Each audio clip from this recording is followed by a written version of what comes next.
আসসালামু আলাইকুম। সবাই কেমন আছেন? আশা করি সবাই ভালো আছেন। অনেকদিন পর আবার ফিরে এলাম আপনাদের মাঝে। কাজের ব্যস্ততায় আর কিছু সমস্যার জন্য আসতে পারিনি এতদিন। তার জন্য আমি খুবই দুঃখিত। ভালো তুমি বাসবে গল্পের দ্বিতীয় পর্ব আগেই তৈরি ছিল, কিন্তু সমস্যার কারণে ছাড়া হয়নি। তাই সেই গল্পে আমি আমার বক্তব্য রাখতে পারিনি। চলুন বেশি কথা বাড়াবো না, মূল গল্পে ফিরে যাওয়া যাক। হঠাৎ রাতের দিকে পুলিশ আমার বাসায় এলো। তারা আমাকে সাথে করে কোথায় যেন নিয়ে যাচ্ছে। আমি জিজ্ঞেস করেছিলাম কোথায় নিয়ে যাচ্ছে আমাকে। আমার কথার প্রতি উত্তরে তারা বলে, চলুন আমাদের সাথে, গেলেই দেখতে পাবেন। আমার বুকের ভেতরটা টিপটিপ করছে। জানি না কি দেখাতে নিয়ে যাচ্ছে আমাকে। এমনিতেও নুবাকে খুঁজে না পেয়ে টেনশনে আমার মাথা ঠিক নেই। এই দুদিন না ভালো করে ঘুম না ভালো করে খাওয়া দাওয়া হয়েছে। আমার শরীর খুবই ক্লান্ত, এমনকি দুর্বল হয়ে পড়েছে আমি এই দুদিনে। তার উপর এরা আমাকে টেনশন দিচ্ছে। কি এমন হয়েছে যার জন্য আমাকে এভাবে ডেকে নিয়ে এসেছে? ওরা কি নুবাকে খুঁজে পেয়েছে, যার জন্য আমাকে এভাবে ডেকে নিয়ে যাচ্ছে? কিন্তু খুঁজে পেলে আমাকে বলতো, নয়তোবা নুবাকে সাথে করে আমার বাসায় নিয়ে যেত। কিন্তু সেটা না করে আমাকে কেন নিয়ে যাচ্ছে? আর কোথায় বা নিয়ে যাচ্ছে? নাকি ওরা আমাকে সন্দেহ করছে? কোনটা? আমার মাথায় কিচ্ছু আসছে না। টেনশনে মনে হচ্ছে এবার মনে হয় মাথা ফেটে যাবে। আমি আর পারছি না। প্রায় আধা ঘন্টা পর ওরা আমাকে যে জায়গায় নিয়ে এলো তা দেখে আমার আত্মারাম যেন কেঁপে উঠেছে। তার মানে কি আমি যা ভেবেছি তাই সত্য? না না, এই কখনোই হতে পারে না। আসলে পুলিশ আমাকে মর্গে নিয়ে এসেছে। পুলিশের গাড়ি থামার সাথে সাথে এসআই ও দুজন কনস্টেবল নেমে পড়ল। আমি এখনো গাড়ির ভেতরে ঠাঁই করে বসে মর্গের সাইনবোর্ডের দিকে তাকিয়ে আছি। পা দুটো থরথর করে কাঁপছে। এসআই বলে, নেমে আসুন। ওদের কথা যেন আমার কানে যাচ্ছে না। এসআই আবার বলে, কি হলো, নেমে আসুন। এবার আমি না চাইতেও নেমে আসলাম। কি অপেক্ষা করছে আমার জন্য মর্গের ভেতর? তাহলে কি আমার নুবা আর আমার মাঝে নেই? না না, আল্লাহ অন্তত এতটা নিষ্ঠুর না।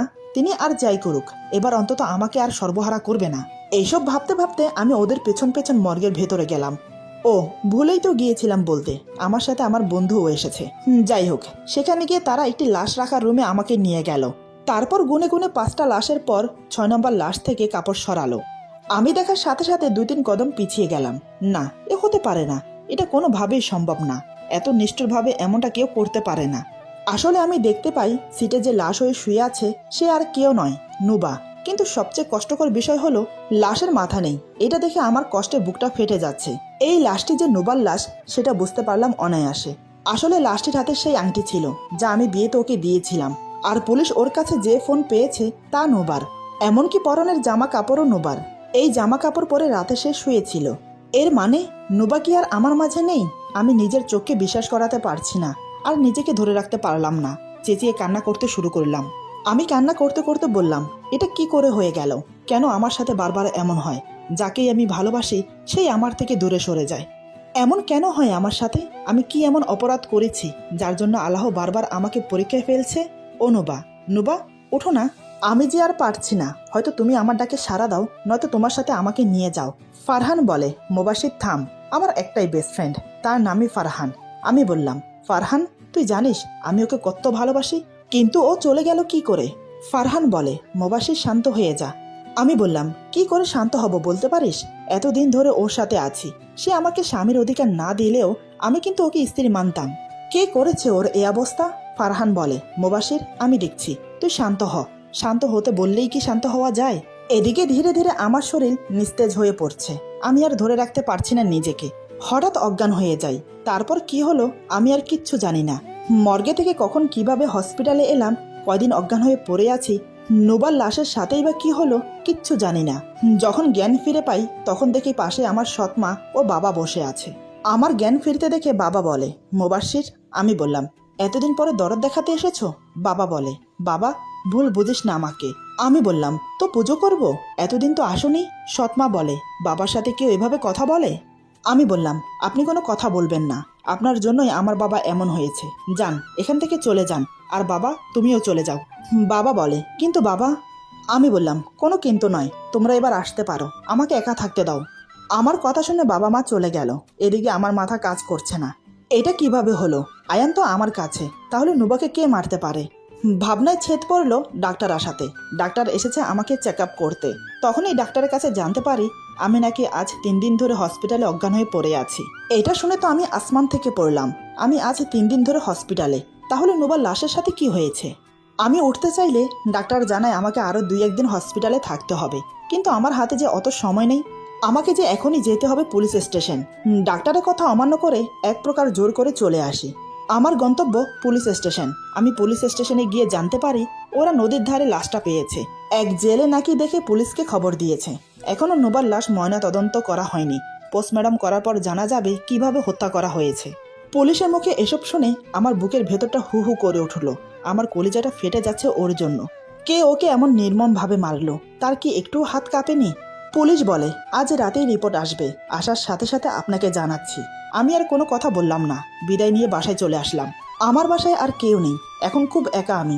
এতদিন তো এ বাসায় নুবা ছিল, আজও তো কেউই নেই। এখন আমি কিভাবে থাকবো?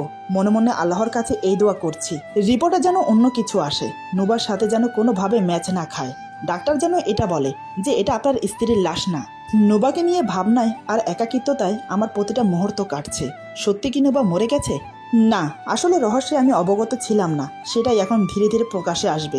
যাই হোক, অন্যদিকে নুবা বলে, কে আপনি? আমাকে কেন তুলে এনেছেন? আপনি কেনই বা আমাকে এই রুমে বন্দি করে রেখেছেন? কি চান আপনি? লোকটি বলে, কেন তুলে এনেছি সেটা ক্রমশ প্রকাশ্য, আর আজ থেকে এখানেই থাকবে তুমি। নুবা বলে, না আমি থাকবো না, আমাকে যেতে দেন বলছি। লোকটি বলে, আমি যা বলছি না শুনলে তোমার পরিবার বিপদে পড়বে নুবা। তুমি কি চাও না তোমার মা ভালো থাকুক? নুবা অবাক হয়ে বলে, মানে? লোকটি বলে, আজ থেকে এটাই তোমার বাসা, যদি চালাকি করো তাহলে তোমার মা বিপদে পড়বে। নুবা ওর মাকে খুব ভালোবাসে, কারণ মা ছাড়া যে ওর আর কেউ নেই। নুবা বলে, প্লিজ আমার মাকে কিছু করবেন না।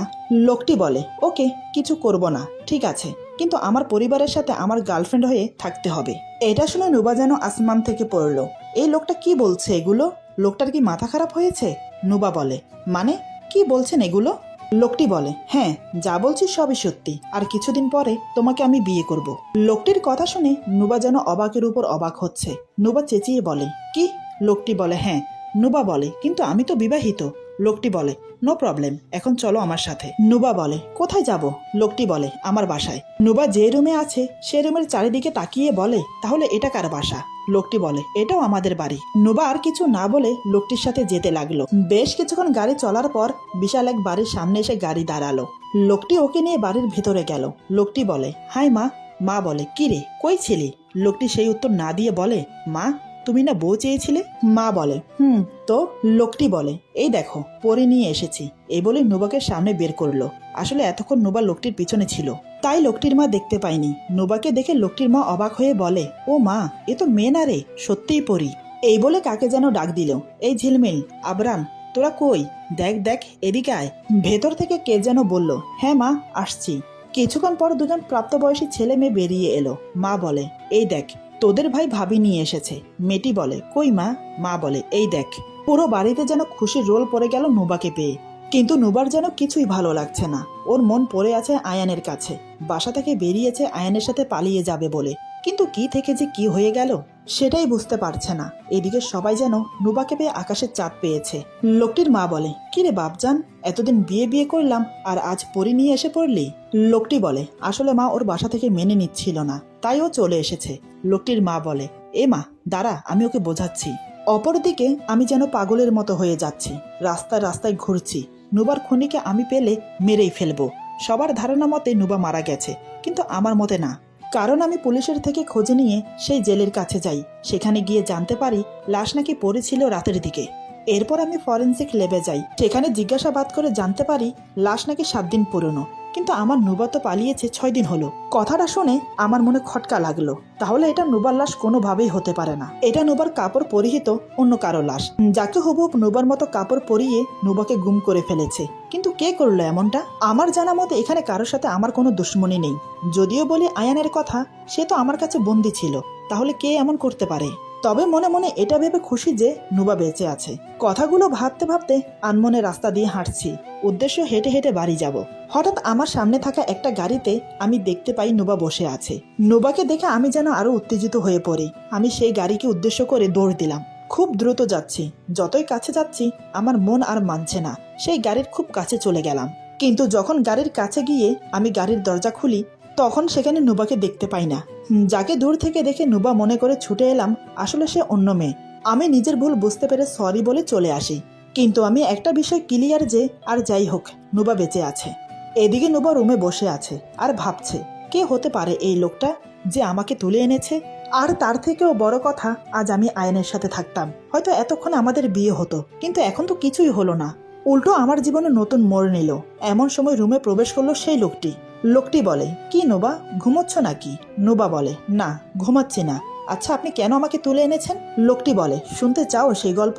নোবা বলে, শুনতে চাই। লোকটি বলে, আচ্ছা তাহলে শোনো। আমি তখন কলেজে ফাইনাল ইয়ারে। কলেজে তখন দুজনের রাজ চলতো, আমার আর ফাতেনের।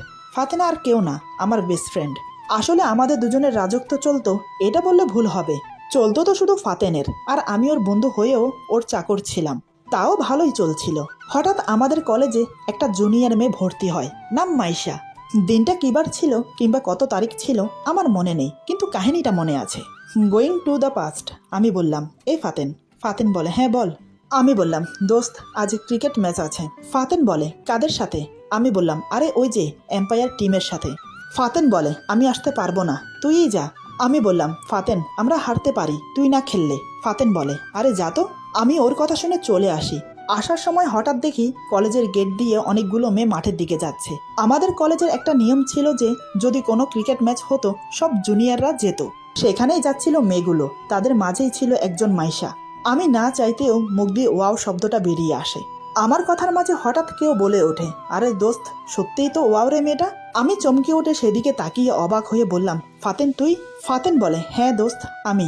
আমি বললাম, মেয়েটাকে ভালো লাগছে? ফাতেন বলে, দোস্ত তুই তো জানিসই, মেয়ে মানেই আমি সেখানে। আমি বললাম, কি? ফাতেন বলে, আরে চল, খেলতে হবে তো। ফাতেন সেদিন অনেক ভালো খেলেছে। খেলার পরে ফাতেনকে মাইশা ডাক দেয়। মাইশা বলে, এই যে মিস্টার, হ্যালো। ফাতেন বলে, আমাকে ডাকছেন? মাইশা বলে, আপনাকেই। ফাতেন বলে, বলুন। মাইশা হঠাৎ বলে, 50 টাকা দিন। ফাতেন অবাক হয়ে বলে, কেন? মাইশা বলে, আরে আমি বাজি ধরেছিলাম আপনি ডাক মারবেন, কিন্তু মারেননি। আপনার জন্য আমার টাকা লস গেছে, এখন টাকা দেন। ফাতেন বলে, আরে ব্যাস, বাজি ধরলেন আপনি, আর টাকা দেব আমি? মাইশা বলে, হ্যাঁ আপনাকেই দিতে হবে, জলদি দেন। ফাতেন সবার সামনে কথা বলতে পারলেও কেন যেন সেদিন একদম চুপচাপ মেয়েটিকে টাকাটা দিয়ে দেয়।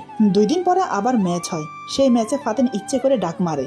এবারও মাইশা ডাকে, এই যে, হ্যালো। ফাতেন বলে, হ্যাঁ বলুন। মাইশা বলে, আজ 100 টাকা দেন। ফাতেন অবাক হয়ে বলে, কি, প্রতিদিন টাকার পরিমাণ বাড়ে নাকি? মাইশা বলে, হ্যাঁ, আজ 100 টাকা ধরেছিলাম যে আপনি 50 করবেন, কিন্তু ডাক মেরেছেন, এখন আমার টাকা দেন। ফাতেন সেদিনও টাকা দিয়ে দেয়। কিছু করার নেই তার, সে যেন একদম চুপ, বাচ্চার মতো লাগছে তাকে। আমি বললাম, কিরে, মাইশাকে পছন্দ হয়েছে? ফাতেন মুখে হাসি ফুটিয়ে বলে, ধুর। ফাতেনের মাইশাকে পছন্দ হয়ে যায় এবং আশ্চর্যজনকভাবে কিছুদিনের মাঝে তাদের রিলেশন শুরু হয়ে যায়। ভালোই চলছিল তাদের রিলেশন। ফাতেন সারাদিন মোবাইল নিয়ে পড়ে থাকতো। হঠাৎ একদিন আমাদের পাড়ার বড় ভাই আলিফ ভাইয়ের ছোট ভাই মানে আরমানের সাথে ফাতেনের ঝগড়া লাগে। ঝগড়ার কারণ সে মাইশাকে টিচ করেছে। এক পর্যায়ে ফাতেনের রাগ বেশি হয়ে গেলে সে আরমানকে খুন করে ফেলে। খুনটা সহজেই সে চাপা দিয়ে ফেলে অ্যাক্সিডেন্ট বলে। কিন্তু সবচেয়ে কষ্টের বিষয় হলো কিছুদিন পর এদিকে আলিফ ভাই চুপ থাকেনি। তার ভাইয়ের মৃত্যুর কারণ শুনে সে চুপ থাকতে পারেনি। সেদিন খুব বৃষ্টি হচ্ছিল কলেজে। ফাতেন আর আমি বসে চা খাচ্ছিলাম। হঠাৎ পেছন থেকে চেঁচানোর আওয়াজ আসে। যে চেঁচাচ্ছে সে আর কেউ নয়, সে হলো মাইশা। মাইশা ফাতেনের নাম ধরে ডাকছে আর দৌড়ে আমাদের দিকে আসছে। আমরা কিছু বুঝে ওঠার আগেই হঠাৎ ঠাস করে একটা আওয়াজ হলো। আওয়াজটা ছিল গুলি করার। হ্যাঁ, পেছন থেকে আলিফ ভাই গুলি চালিয়েছিল মাইশার উপর। আমি আর ফাতেন দৌড়ে মাইশার কাছে যাই, কিন্তু মাইশা তখন প্রায় শেষ। ফাতেন মাইশাকে উঠাতে যাবে, তখনই মাইশা বলে ওঠে, ফাতেন আমি আর বাঁচবো না, কিন্তু যাওয়ার আগে এটুকু বলে যাই, প্লিজ তুমি মারামারির দুনিয়া থেকে বেরিয়ে যাও। আর আমার কসম, তুমি আমার মৃত্যুর প্রতিশোধ হিসেবে কিছুই করবে না। আর হ্যাঁ, খুব সুন্দর একটা মেয়েকে বিয়ে করে সুখে থাকবে। আমি সবসময় তোমার পাশে থাকবো। এই বলে মাইশা মারা যায়। আলিফ ভাই ফাতেনকে কিছুই করে না, শুধু এইটুকু বলে যায় যে দেখ নিজের কেউ মরলে কেমন লাগে। এই বলে লোকটি থামলো। নুবা বলে, আচ্ছা এই গল্পের সাথে আমার কি সম্পর্ক? লোকটি বলে, তা তুমি পরে বুঝবে নুবা। এই বলে লোকটি চলে যায়। তারপর নুবা রুমে শুয়ে থাকে। নুবার মাথায় বিভিন্ন রকমের প্রশ্ন জাগতে লাগলো। সে মনে মনে ভাবছে, কে এই ফাতেন, আর এই লোকটাই বা কে? কেনই বা এমন করছে সে? আর মাইশার মৃত্যুর সাথে এই লোকটার কি সম্পর্ক? এসব ভাবতে ভাবতেই হঠাৎ নুবার চোখে একটা ডায়েরি পড়লো। সে বিছানা থেকে উঠে সোজা ডায়েরির কাছে চলে যায়। ডায়েরিটা হাতে নিয়ে পড়তে থাকে, কিন্তু তাতে যা লেখা ছিল তা সে কল্পনাও করতে পারেনি এবং সে চিন্তাও করতে পারেনি যে এটা হতে পারে।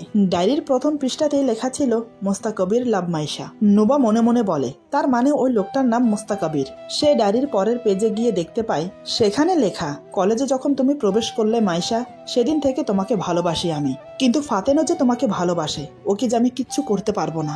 তৃতীয় পৃষ্ঠার পরে আবার লেখা, আজ তুমি ফাতেনের গার্লফ্রেন্ড, আমার সামনে তোমরা হাসছো খেলছো, তোমাকে আমি কিছুই করতে পারছি না, কিন্তু সহ করতে পারছি না মাইশা।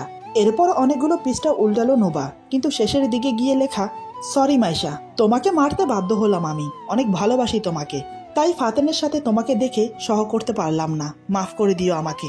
নোবা যেন এটা পরে বিরাট রকমের একটা শক খায়। তার মানে এই লোকটাই মেরেছে মাইশাকে, কিন্তু এই ফাতেনটাই বা কে? আর আমাকেই কেন ধরে আনা হয়েছে? নোবার যেন মাথা ফেটে যাচ্ছে, সে আর ভাবতে পারছে না, তাই সব ভাবনা ছেড়ে আয়ানের কথা ভাবতে লাগলো।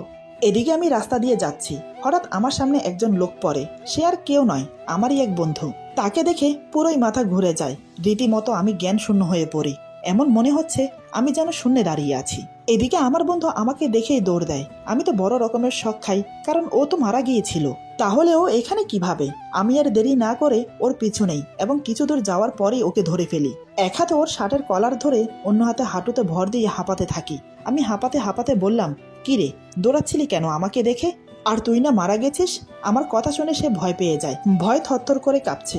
দু হাত জোর করে সে বলে, ভাই ভাই, আমাকে ক্ষমা করে দে। আমি বললাম, কি করেছিস তুই বল? সে বলে, আসলে ভাই, তারপর আমাকে আমার বন্ধু এমন কিছু বলে যা শুনে আমার মাথা খারাপ হয়ে যায়। এই কি করে সম্ভব? এদিকে মোস্তাকাবিরের মা নুবার সাথে তার বিয়ের সব প্রস্তুতি নিয়ে ফেলেছে। এসবের মধ্যে নুবা মন খারাপ করে বসে আছে। কি থেকে কি হয়ে যাচ্ছে। প্রেম করেছে একজনের সাথে, তার সাথে বিয়ে না হয়ে হলো অন্যজনের সাথে। তারপর তাকে ছেড়ে যখন নিজের ভালোবাসার মানুষের কাছে পালিয়ে যেতে চাইলো, তখন অন্য একজন ছো মেরে তুলে নিয়ে আসে এবং ব্ল্যাকমেল করে বিয়ে করছে। সবকিছু এত তাড়াতাড়ি হয়ে যাচ্ছে যে নুবা কিছুই করতে পারছে না। এত কিছুর মধ্যেও একবারের জন্য আমার কথা তার মনে পড়েনি। নানান ভাবনায় মগ্ন নুবা। এটা দেখে মোস্তাকাবিরের মা বলে, কি রে মা, তোর মন খারাপ লাগছে?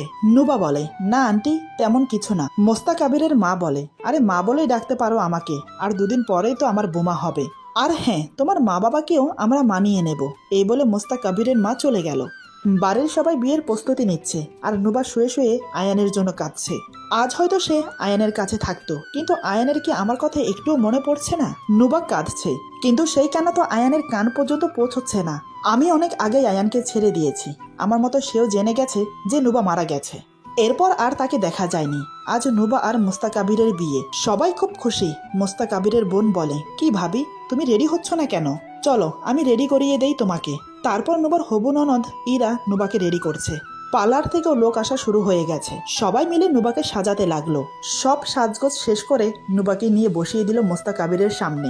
নুবাকে দেখে মোস্তাকাবির যেন চোখ সরাতে পারছে না। ওর সামনে কোনো মনুষ্য নয়, যেন স্বর্গের কোনো হুর বসে আছে। সবার মুখে মুখে নুবার রূপের প্রশংসা চর্চা হচ্ছে। এদিকে কাজী সাহেবও বসে আছেন। এখন বিয়ে পড়ানোর পালা। এমন সময় হঠাৎ সদর দরজা দিয়ে কেউ প্রবেশ করলো বাড়ির ভেতর। সে আর কেউ নয়, আমি হলঘরে প্রবেশ করে বললাম, থামুন মিস্টার ফারহান মোস্তাকাবির ওরফে নীল সাহেব। মোস্তাকাবির পেছন থেকে কারো মুখে নিজের পুরো নাম শুনে হকচকিয়ে পিছনের দিকে তাকায়। তাকিয়ে আমাকে দেখে সে অবাক হয়ে যায়। বিস্ফারিত চোখে তাকিয়ে থেকে আমতা আমতা করে বলে, ফাতেন তুই? এদিকে আমার চোখ নুবার দিকে আটকে গেল। মোস্তাকাবির আর নুবা একসাথে বসে আছে। এইটা দেখে যেন আরো মাথায় আগুন উঠে গেল।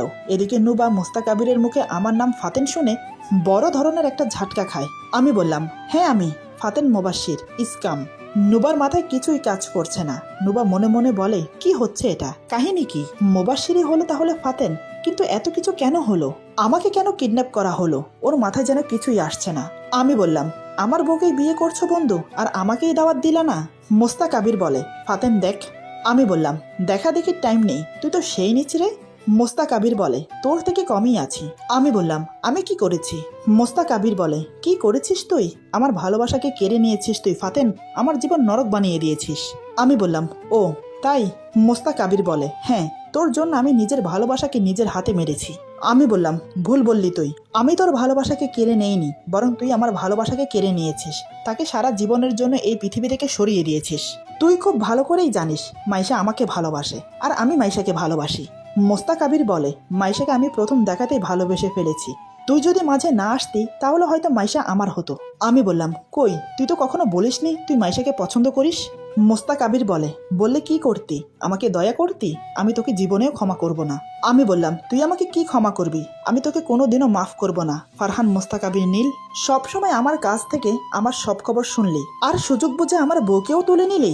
মোস্তাক আবির বলে, হ্যাঁ হ্যাঁ, সব আমার প্ল্যান ছিল। তুই নতুন করে ভালোবাসতে শিখেছিস, নতুন কাউকে ভালোবাসবি, সুখে থাকবি, তা আমি হতে দেব জীবনেও না। তাই আমি নুবাকে কিডন্যাপ করি। তুই যেমন আমার ভালোবাসাকে কেড়ে নিয়েছিলি, তাই আমি তোর ভালোবাসা কেড়ে নিয়েছিলাম আর নুবার লাশ বানিয়ে আরেকজনের লাশ রেখে দেই, যাতে দুনিয়া নুবাকে মৃত ভাবে আর ও আমার থাকে।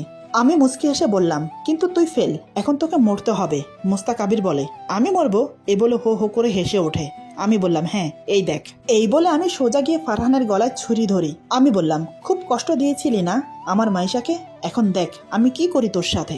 এই বলে সোজা ফারহানের গলায় চাকু একটু বিধিয়ে দেই, তাতেই মোস্তাক আবির ছটফট করে উঠল।